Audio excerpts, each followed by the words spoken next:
Mbote na bino bandeko bomesana kozwa biso liboso etandweke na bino na tombele bino bolandi bolamu ya émission na biso panza nteke moko ya baike ya émission oyo eyaka kolobala bino bosolo penza mai politiki makoleka na mboka na biso Congo bandeko soki bozunga liboso etandweke na bino bo bateto eko panza sango penza nini makoleka pote ekota na bandako congolais azonga na nzela tope azwa mayele tope makanisi nini makoleka na politiki ya mboka na biso yambote kobanda émission na biso eye en tout cas na kotombela mokako swa na chef de l'état hein, papa talaka rababi chef de l'état Félix Antoine Tshisekedi Tshilombo tozokoma merci mon président son éminence. Merci Lissousuna, maître Walter Wali Chimanga, balobi maître Walter Wali Chimanga, le champion en boxe na Tangazaïr, maître Bambo Tebele, Mamo dit au Mireille na France, Boza Telme Bele Boko Landabiso, Bosse Tandwe Kanabino, Papa Youssouf Ngoma na Australie, hein? Youssouf Hippolyte Ngoma. Sans plus tarder, Bandeko Nangai, Toko Banamaso na Biso Alelo, Bandeko esengo oyo ngai naza nango na motema nayebi te soki boza nango lokola nga. C'est pour toute la première fois tomona image ya RDC dans représentation ya RDC oyo elobami positivement na monde entier. Faisons confiance à notre président. C'est le fils du pays. Il n'a qu'à faire ici, pas ailleurs. Tobandaro ta ba image wana na ba TV na ba tandweke na ba catch américain concert ya Rihanna tope ya ba basusu ba Celine ba kobeta ba spectacle ya bongo et salama na ba mboka basusu lelo et salami awana engumba Kinshasa pe na mboka Congo. Lelo boye bandeko to bénéficier na biloko o na lopoto benga infrastructure tala stade de Martyr ali forema na bunda de et pardon tata Raphaël ali forema na bunda nde komaka salité ndako ba shege e komaka ekuki ali sesu bobe o to bengi kuzu e komaki motokoleka wana te soko zoleka na mutuka kutu matisa kaka glace na yo bloqué po soko tcheli boko be montre kei sa kei e koma kinda kwa bashege melelo ba de kotoko beta lisolo tota la terrain il y a une tendance wa livulu modèle belge kuta bulaka te qu'un jour au tata pelouse Ndatikango. Fachabi kozongi sa valeur ya mboka na biso ba Congomani. Fachabi kopé sa valeur na biso ba Congolais puisque il est Congolais. Ça tombe bien et heureusement pour nous, nous avons un fils d'une de ce pays de pères et de mères congolais. Et puis c'est un diaspora, un Kinois diaspora. Malheureusement pour nous, Tozala qui n'a régime ya étranger au bafana na bazamba ba ki importance ya mwinda te importance ya obongisa ndaku te mais lelo boye bandeko nanga tozolobelelo comme susu c'est grâce ya président Félix Antoine Tshisekedi Tshilombo nde asenga ki 9e G à francophonie et ya awa eye c'est une réussite malgré Balouki Batcham sur le bâton dans le roue, malgré Balouki Batcham sur la croque à jambe, ils n'ont pas pu ici réussir leur mission. Nzambe merci, kaka eux-mêmes, les étrangers, tombe ennemi à Moka, babalosi maloba na bango, bakomi kokumisa. Yanzambe Zaraka Yanzambe. Confusion totale. Oh, continue à ngamba benemi. Ils n'ont jamais vu ça. Ils n'ont jamais fait ça. bandeko na ngai nana kosa la comparaison 2014 si je me trompe pas francophonie ezara awa ezara le moment francophonie samra na Congo Macron ya c'était ça non likolo ya mamba francophonie wana mais botala ndenge atanzela moko ebongisa marate ata eloko moko esala marate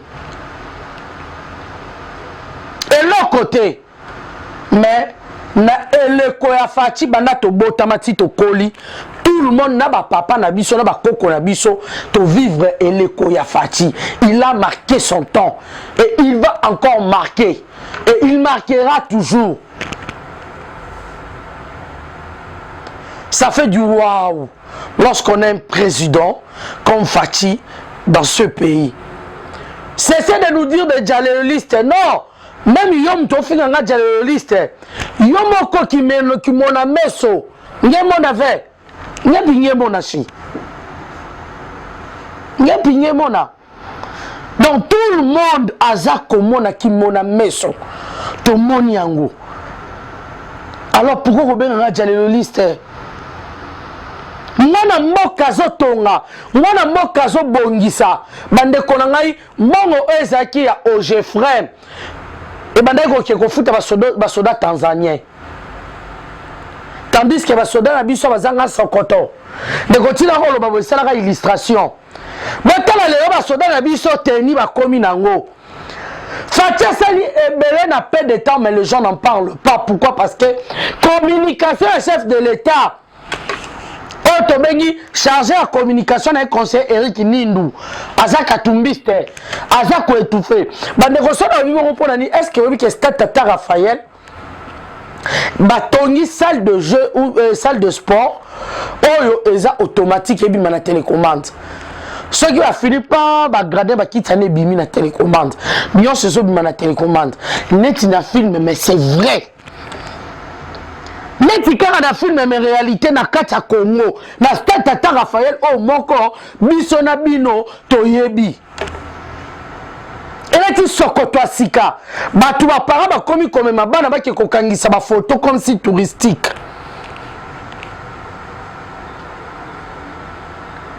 Fatia bi kozongisa esengo na mitema na biso ba kongomani ali kozongisa valeur na biso ba kongomani auto perdaki des années le loboye to zui valeur ena.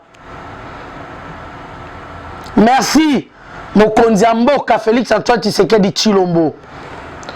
Merci notre frère, notre sang. Merci. Combien de mongo FIFA pesa batonga ba stade awa Eliaba. Mais botan eleko ya Faci to vivre eloko mususu esengeli toloba soki tolobi te même nzambe likolo punir biso l'ingratitude même la Bible est condamnable franchement. Merci chef de l'État. Bandeko na ngai puisque tozolobela Mokako soit pas chef de l'État dans ma francophonie. Réussite à francophonie. Et ça échec qui a battu belé. Oh yobalinga qui est réussite. Ba yela ki biso ba enlèvement ba kidnapping ba isa kaba ba mone simbité to résister. Ba yeli biso ba ke go bomela biso honorable Chéribin Okeng. Pour babangisa kaka bapaya baya lisusu te. Malheureusement pas na bango plan na bango échoué to déjouer yango. Nzambe d'abord a permettre ki bango te que Congolais a échoué pour réussite ya francophonie za réussite ya biso ba Kongomani biso a to bénéficier na ba infrastructure importance ya francophonie oyo na mboka ezali non seulement pour la langue française que nous parlons tous, mais aussi et surtout bénéfice d'ango sur le plan éducationnel et économique. Sur le plan éducationnel, na l'école bana bako bénéficier na yango bana bako bénéficier sur le plan éducationnel. Ceux qui ont le bénéfice, autant bénéficier sur le plan éducationnel. Oh, le balinga qui va bomba, qui ko bébisa. Mais fatia zongi si bonheur à toutes les familles. La gratuité de l'enseignement. Oh, mon koli kondi etika, mon koli kondi etika banda kala. Bango banda ki kolia mo obi bozami te mama baby no. Kanambe Kabila na ekiri na yo, ce qui régime na yo. Ozina ba Kimbuta mi tema mabe. Frère Kimbuta, frère ceci, frère cela, frère Boé. Sans cœur et pourtant, vous avez tué les gens économiquement, financièrement, la nuance. Le pays, économiquement, ils ont une société, ils ont une unité, une entreprise, donc, toke na financière bat mutazo sala me bozo futa été pendant 10 mois 12 24 mois pour que muta survivre ndenge nini mais zo motuya ya Minerval et surtout en dollars pas moins de 50 $. Le lo facha ya lobite mobe koli kondio loba mwana nyosa tanga la gratuité.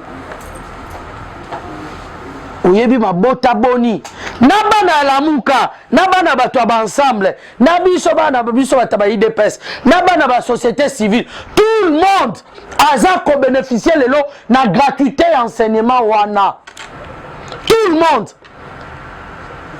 aujourd'hui bande kosona koloba parce que même dans ma famille mon frère aza wana bana ne bazotanga na gratuité enseignement obi combien et soulager bato. Sur na mabota bazaki ebele oyo bana na bango bazosana ba gratuité bazotanga na ba gratuité d'enseignement. Ora mwana moke a comité na ba 12 ans atangi atakela c'était pour na nini makoki ba boti ezate abandaka na rentrée. C'est comme ba komo senga a compte Minerval mo na 4 classe. Mais le bana bazotanga classe. Tolo bati. Sur le plan économique, bande kotoko vendre image yambo cannabiso. Oye cause l'échange. Et si peut vendre yango positif. Sur le plan culture, sport, makambu ezebele oyo toko bénéficier la francophonie à l'élo. Mon kako soit son éminence, qui boudna kaboude, je m'en fous, je m'en tape. Ngana benga ke son éminence. Ce qui est bon, on t'a bousé, baba benga éminence. Et bon, on mouto la mala, mouta maïe, le oiseau, ça m'a camiso, c'est petit, ça va te benga éminence, t'es pour Annie. Aza excellence, t'es aza éminence. Son éminence, Félix Antoine Tshisekedi Tshilombo, mon président. Bandeko. Na kwa kokanga mnokote na motema po motema mwangai motondi na nsai o motema soki na lobina lobate na kobela lelo boye bandeko tokomona ministre ya communication à Brazzaville aye na kati ya Congo. Kokutana oya biso ministre ya communication Patrick Muyaya. Nantina te akokangisa biso minoko biso balobi to bapandisango to pe ba communicateur totika ko attaquer Sassou Nguesso. Bande konga réponse na ngezali. Patrick Muyaya okangisa mutu munoko te excellence limbisanga parce que ce sont eux qui ont commencé. On ne touche pas à notre président Nabiso. Aussi mi fachi tozana yo. Binonde bangonde babandaki. Basimi fachi pona nini. Et puis on a de 1, de 2. Sassou Nguesso ko signé. A signé accord na Rwanda. Pays oyo azoko agresser biso pendant tant d'années. que lui, lorsqu'il avait des problèmes avec l'Issouba, la RDC a intervenu. À Bomaki, Bazbaba Brazzaville, Awa Bersa qui va laisser qui va Melissa qui va on. Tosunaka Brazza, Congo ya Brazza. Mais il est à quelque trahir Bisso, à sali alliance, naba ennemi ya Congo pour que balukaneni ya koboma Congo. Slogan ebimaka boma Zaiwati Kanyoka, utaka na Brazat. Boma Zaiwati Kanyoka. Dans son moni nyoko ya tika moni Zaiwa ya bomai. Dernièrement Sassou Nguesso. Na mboka na ye ba viola ba mama na biso, ba violer ba ndeko na biso abasi, ba bomi ba ndeko na biso mibali. Vous savez comment est-ce que nous avons été expulsés de Brazzaville, de Congo Brazza. En toute humiliation, monde entier a l'idée d'humilier Rabiso à l'époque parce qu'on avait un usurpateur d'identité à la tête de ce pays. Il s'est fait passer par un Congolais. Or, c'est un usurpateur, c'est un Rwandais tanzanien que nos frères Katangi ont mis appuyé à qui. Malheureusement, ça a mal tourné aussi contre eux. Ils ont dénoncé, ils ont dit la vérité que il n'est pas le nôtre. Il n'est pas le nôtre, il est le Rwandais. Bangonde va passer combo ya Kanambe. Cette histoire, tout le monde a yebi yango. Bangonde va tchabiso na bere wana soto kuma gina ba Kanambe wana pendant 18 ans. Pour revenir à notre sujet, Sassou Nguesso est allé faire une alliance, un accord avec ses ennemis qui nous ont tué plus de 12 millions. Comment ça n'a qu'à Kamalbolam, oh, biso toeda ba Congolais, il y a Brazza pendant bazaki na misère na souffrance, pendant bazaki na guerre na l'Issouba. Combien de fois toeda bango? Il est allé faire des alliances, il est allé faire des accords. Il y a Robomisa biso. Donc, Rwandais yakanayo na Brazzaville sans visa. Biso na Brazza, et ça a pirogue to, mais à partir de pirogue au Kota Congo. Sans visa au Kota Congo. Na cano rapide na nini okoya. Mais tout qu'on peut par maluku na pirogue peut boluki butu bokoti king. C'est le plan machiavélique Oyo Sassou a signé pour faciliter les Rwandais tâches. Le Rwandais travaille pour la France. La France a zali pays Oyo a colonisé Congolais à Brazza. Brazza sous ordre à Macron. Et Sassou s'il a accepté pour que Aïe Bandeni Rochamo ait Christelle la pouvoir. Mais il y a un sacrifice, soit on a sacrifié autant de millions de Congolais pour l'intérêt. Il y a moi nanaye pour aller bakocha ba Congolais en difficulté. Mais là on va na konabi sa Brazza. Tant que nous avons accepté ba Rwandais ba ya. Rwanda tellement kasaka paraka na pays à bateau. Les lobby là bobimi ba de bateau malamu.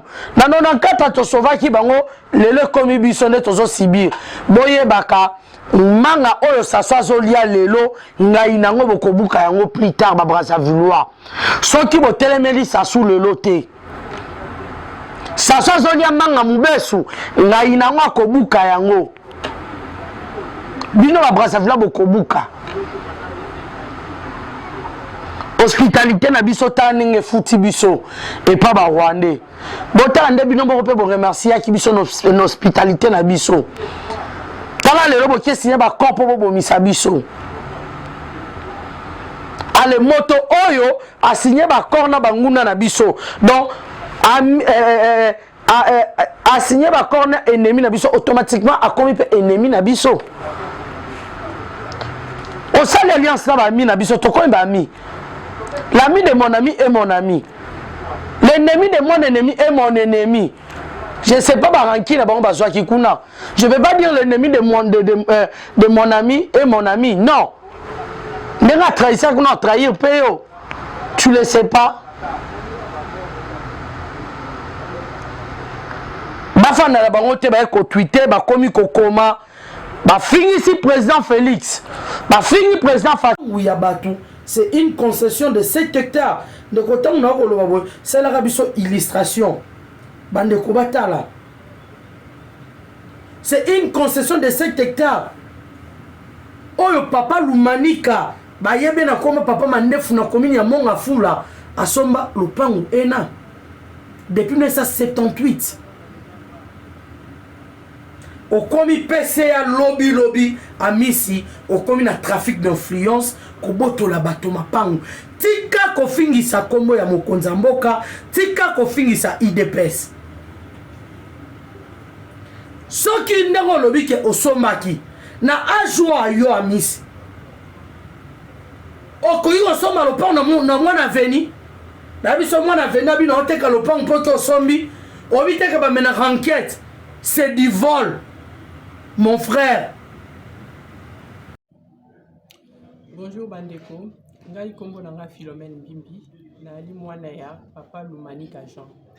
Nangombe lutendele babenga kai papa Mandefu. Na ye awa kuluka ba presque tozana problème ya hectare na biso. Papa na biso atikela biso 7 hectares. Akufaki na 2007. Atikela biso 7 hectares. Donc Amisi a un petit na mabele na biso a biso 4 hectares à l'Obininiké à Sombango depuis 2008. Or que, en 2008, grand frère n'a biso mtadaro surveiller ma belle à Nazalaki. Donc, tu comprends, tu es en 2021, tu monique à Missi un hectare et bandaki na 1 hectare, ce que est comité na 4 hectares. Kombo ya papa na bino nani? Kombo na Lumanika Jean. Ma belle en ozami wapi? Ozami na commune ya Monga Fula, na Ngombe Lutendele. Na Ngombe Lutendele. Tant ozolo ba Amisi wapi? Amisi bazebele. Amisi Makutana. Makutana. O asala na Ogefrem. Dans le PCA Ogefrem. Oui. Na kenda pe kuluka ikuna na Ogefrem aboyi ko yamba ngai. Aboyi ko yamba yo. Pona nini? Apparemment aza mukonza ko yamba ngai te. Mais ma belle amie ça zo appartenir beauté qu'elle a monté. Beauté qu'elle a monté to tika jamais oteka. Des vivants de notre père alinga to teka ma belle na tabaki za ya bana na ye na ya bakoko na ye. Quand est-ce que vous découvrez qu'Ami ça zubino ma belle na 2021. 2021 mi ça zubino ma belle. Oui. Combien d'hectares? La 2021 bandaki na 1 hectare et puis ce que commis na 4 hectares donc azo ko empiéter malem azo ko avancer. Pour nani mboki na justice te kasi pour récupérer ma belle na belle. Donc potaki ba plainte to na justice mais bazo convoquer à Kindarate. Pour nani? Abia za mukonza za famille présidentielle. Ah, ami ça za famille présidentielle. Ouais. Famille présidentielle ba boto la mabila ba tout tempo maman. Na zo comprendre état de droit onde yango yo na zo comprendre. Te ko lo ba boté pour famille présidentielle ba boto la mabila mutu te. Ya ici biso kaza famille présidentielle. Atia même ba policier ba garder en mabili wana kuna. Bozana mikanda mapangu ya mabele na bino. Tozana mikanda nyonso ya mabele na biso. Oui, pardon, depuis année nini? Depuis année nini? 1978. Est-ce que Ami Sazaki déjà sabotami? Nayebi kututé. En tout cas, ni no roloba na bakonza mboko bazolanda yo. Bakota likambo bata likambo parce que yango teza état de droit. Mokonza mboka lobaki état de droit eza na kati ya mboko. Biso to lingi justice et salama. Amisi atika mabele wana parce que za mabele na été za ki moyibi. Bazo profiter na régime et comme le roi a régime akala. Donc to bimi na régime akala, to zongi sous na régime asika. La même chose dans salama na régime akala. Yango siko amisa comme ça na régime. Nino Robana président Félix Antoine Tshisekedi Tshilombo, l'homme d'état de droit. Akota likambo atala batu na yini sala bazo sala. Bakomi ko yiba batu mabele. Yango na otolo basiko yo régime akala mutezero sala makambo yo bango susu bazui susu même makambo régime ya kala yango bakomi ko sala mkonza mboka kota likambo biso debi ke président de la république alingi makambo te alingaka koyoka makambo te mais batu bazo sala na ye ba mibi. Merci beaucoup. Zongisa 4 hectares et puis encore sur 7 hectares, il y a le panga bato au 4 hectares et comme il y a Yomoko. Amisi, aux Zimbabwe, on a wapi salaire, non, na Ogefrem, et ça combien? Pour au sommet 4 hectares, Nathan O. Salaire nous a combien, Amisi? Makutano. eloko oyo kosala Amis Makutano c'est du vol. Cette famille baye bokende batuna yo olinko ya mabango te bayebo sola l'amiable olingite baké kofundo ti na tribunal ozok oboyi ko répondre yana bi mto kwa la si tu n'es pas au-dessus de la loi, si tu es PCA nul n'est au-dessus de la loi, il faut répondre na on a appel tombela ba ko benga yo na bazuzi. Ce qui m'étonne na ba tribunal on va tindela kyo ba nani ba convocation OK ko répondre était mais pourquoi bazotika pourquoi parce que c'est bon trafic d'influence en leur disant que tu appartiens à la famille présidentielle, le pouvoir à tous les Congolais. Amis, pouvoir et ça les Congolais nyonso. Le chef de l'État a prôné état de droit. Lopango ya bato tika misi tika. Oza la carrière no bandi carrière politique na yo za mulai. Mais yo komi koboto le bloc wa bato. Pona ni ofigi sa chef de l'État. On peut dire que j'ai des voices. Oyo yo son lobozo ça la trafic d'influence na comme la chef de l'État. Et amisi. Pourquoi zongisa lopango ya bato? Outi ko salisa mikanda ya lopango no somo na 2008 biso to ndo crever na IDP ça. To kemba mission ça ndo sala wa. On a teka na Mariano Kune. Vous avez na bongo somo 4 hectares. Ya lopango. Mikanda outi ko salisa mikolo. Amisi banga nzambe. Eza na justice eleki nzambe sati. Moto nyonso akoyena ndenga mabe pa salir komba chef de l'État kutana na nzela naye. Soko yiba na ndenge no yiba metika kota famille présidentielle na kati. Tika okota comme chef de l'État na kati. Parce que tu n'es pas na famille à chef de l'État, oza na famille présidentielle te. Olobi ba ke rofundo partout place surtout ba rofunda yo bakosala yo elo côté. Bande komota la ba illustration. Depuis Zaïre, papa Oyo asomba lopango naye. Ndeko lakisala biso ba illustration wana. Depuis Zaïre. Na 1978, ndeko caméra bende biso année 1978. 1989 achango en valeur lopango mokanda lopango wana. Et puis ekotalisa biso era asomba les concessions ezalaki zamba. Na kati wana bazwaki yango na 200 monge 20 safoutier ezalaki donc eza zamba concession na 4 maziba na kati ambisa à l'époque tu étais où zongisela bakolo mabele na bango bana na ye bazakolela. Tu n'es pas la famille présidentielle pardon. Amis Makutano soko comme PCA au Jefrem n'est pas dit que comme président de la République.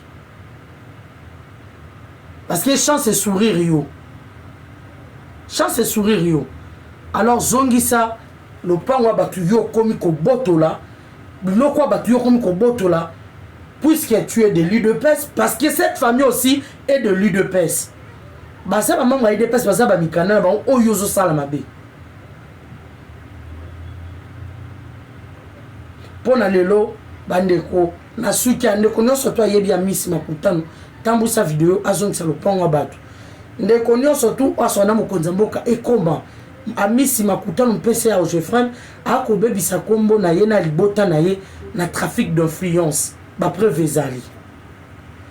Merci beaucoup.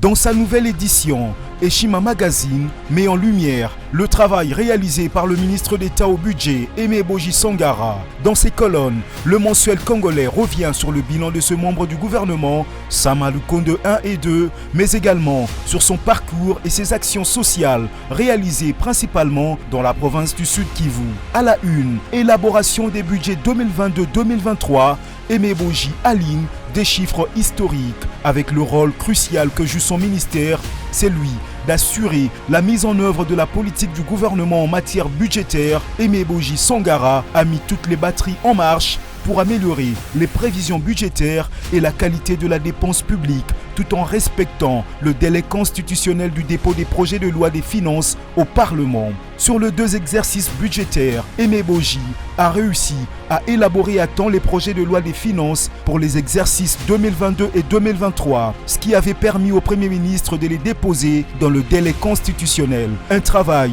qui a fait que le gouvernement aligne des chiffres historiques comme 16,8 milliards de dollars de budget en 2023 après son examen au Parlement. Au-delà de ses performances au sein du gouvernement, Aimé Boji se consacre à plusieurs actions sociales dans la province du Sud Kivu, son terroir. Le dynamisme d'Aimé Boji témoigne de la vie des observateurs, de son engagement indéfectible en faveur du développement socio-économique du Sud Kivu. Autre titre à découvrir, mobilisation de recettes en 2023. DGI, Barnabé Mwakadi multiplie les stratégies pour atteindre les assignations fixées par le gouvernement à sa régie. Code numérique promulgué, la RDC a réglementé sa toile. Découvrez également un entretien exclusif avec Florimond Mouteba, président du conseil d'administration de l'Observatoire de la dépense publique ODEP, et plusieurs articles économiques internationaux documentés et instructifs dans les pages